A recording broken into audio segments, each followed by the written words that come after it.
every year, one of our focus areas on Plaas TV is on the Santam Agriculture Silage Competition, which is presented annually in cooperation with Plaas Media. Let's focus on the 2026 competition. Joining me today, a well-known person as far as silage is concerned, that is Richardt Venter. He is co-ordinator. When is everything starting, or is it already on the go? Yes, Lisa. So we've basically started already. The new competition always launches in January, and that means entries are open. To a lot of the regular entrants, the competition entry forms will be mailed soon, but anybody that's interested can contact Plaas Media through the various channels in the magazine, Stock Farm and Veeplaas, through the website, of course, and also directly to Deirdre, who's the coordinator of this competition, Deirdre Low at Plaas Media. For those of us that are not familiar with the competition, the entries are open now, and how does it work from there? Yeah, so because oat silage the oat silage that we'll evaluate in this coming season or competition has already been produced at the end of last year, those entries will be our priority to gather first. They will close in the next month or so, because by April we want to already sample those silages before they are done. So normally in April we have a week where we send the students from universities. We use postgraduate animal science students from the various universities to go and then to the farms and sample these oat silages.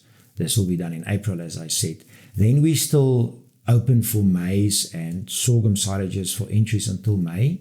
Now these silages obviously are still now growing, so they will still now be made March, April, even May.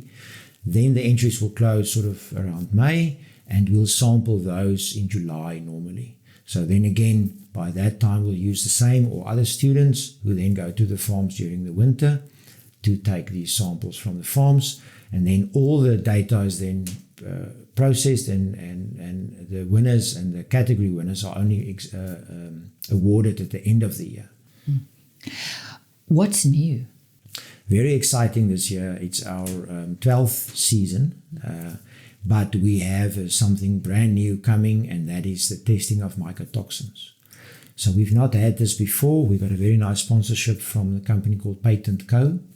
And basically what will happen is there will be an additional small sample taken on each of these farms that will go to a different lab, and they will be tested for mycotoxins. Now we know mycotoxins is a very variable kind of problem, or even the analysis of it, but it still gives you a bit of a snapshot of what's going on in the silage, like most farmers would at some stage have this question anyway, but what's going on this season with my mycotoxins in the silage? And then with our well-known report that's being produced in the silage competition, we'll basically add some lines and then again show those different mycotoxins that was tested, your result against the average for that season and that crop, and also the statistics, the deviation, the minimum and the maximum. So again, giving us a very nice picture of what's going on in this year, in this season, with those parameters, and where as an individual farmer or silage entry, where do you lie? You have referred to the various categories, but just once again, so what are they? Basically the crop categories, maize silage, the sweet feed sorghums, and then of course oat silage. But then we have those new categories that we started last year, which is the storage forms, where we award also the best winning bunker, bun or drive over pile, silo bag and bale. So these are calculated differently. On those categories, we take out the nutritional value of the crop, because sometimes a farmer really does everything right, but the season was against him. He missed the harvesting window, for example, or he had hail damage or whatever. There's so many things that go wrong. In the bigger competition, you would be penalized for the category winners, because then it's not great maize silage or sorghum or oat silage, right? But in the storage form categories, you are more, let's say, awarded for your management input of those particular categories. Do we have to talk about FMD? I think we should, yes. Right. And we are working currently, finalizing a foot and mouth protocol that will be followed on farms. I think very important with that is that the farmers will have to be transparent with us. you can always say, no, I'm not participating this year because I don't want anyone on my farm. We've unfortunately had cases in the past where the guys enter, but then on the day they realize, well, the student's actually coming to my farm today, they say, no, sorry, don't come. And this obviously is a financial and a planning issue for us in the competition. So I think we must all all recognize this issue up front. If you enter, you must have, of course, certain things in place as far as your own biosecurity, but we will also follow a protocol which will be announced, and then we'll adapt as far as we can. For example, if we need to stand still for a few weeks and then go to another farm, we could possibly still handle that if we can plan it. But yes, definitely part of the way we're looking at the competition for this year.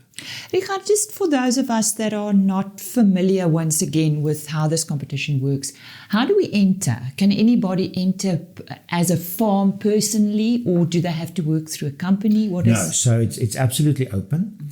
I would say probably 80-90% of farmers who are entered by their suppliers. So anybody, a supplier in their chain who's got any interest in the silage, whether direct or indirect, can enter their farmers. And this is normally what happens.